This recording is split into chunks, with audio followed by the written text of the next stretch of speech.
చూపిస్తూ మమ్మల్ని ముందు తీసుకెళ్లేవారు. మా అందరికి కూడా ధైర్యం చేకూర్చేవారు. ఇంకోటి ఏంటంటే ప్రత్యేకంగా మా సిబ్బంది పట్ల కానీ పిల్లల పట్ల కానీ ఏదైనా సమస్య ఉంది అని అంటే ప్రత్యేకంగా వచ్చి కూర్చొని ఇక్కడ ఎవరైతే అందుబాటులో ఉంటారో నలుగురు పిలిపించి సమస్యలు పరిష్కరించేవారు. ఏనాడు కూడా డబ్బులకి లోటు ఉంది అనేది ఉండేది కాదు. అంత చక్కటి వ్యక్తి వాళ్ళు ఇక్కడ లేకపోవడం అనేది మా డైరెక్టర్స్కి నిజంగా మేము ఒక పెద్ద దిక్కును కోల్పోయినట్లే జరుగుతుంది ఇక్కడ. కానీ మా అబ్బాయి పోలి వీరారెడ్డి గారు కూడా నేను ఫస్ట్ టైం 2011 అనుకుంటా చూసింది.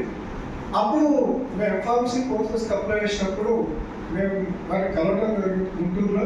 అప్పుడు ఆ విషయం అనుకున్నాను, పోలి వెంకటరెడ్డి గారు లాగా వాళ్ళ అబ్బాయి కూడా ఎంతో యాక్టివ్గా నేను వెళ్ళటం, గుంటూరు ఆయన కలవటం, మినిస్టర్ గారి ఇంటి దగ్గర ఆయన చక్కగా మినిస్టర్ గారి దగ్గర తీసుకెళ్ళటం, మాట్లాడుకుంటే అంతా చొరవ చూస్తే నేను అప్పుడే అన్నాను, సార్ మీరు కూడా మా సంస్థలోకి మీటింగ్స్ గురించి మీ సలహాలు షేర్ చేస్తే ఎంతో బాగుంటుందని అడిగాను నేను. అప్పుడే ఆయన సానుకూలంగా స్పందించారు. అప్పట్లో సార్ ఎప్పుడు సార్ వార్తేవి కాలేజ్కి ఏ రకమైన సహాయం కావాలన్నా మీరు ఆయన నేను చేసి పెడతాను. ప్రతిసారి కూడా మా ఫీ ఫిక్స్ చేసినప్పుడు కూడా నేను సార్ ఇద్దరే ఎమ్మెల్యే గారి దగ్గరికి వెళ్ళడం జరిగింది.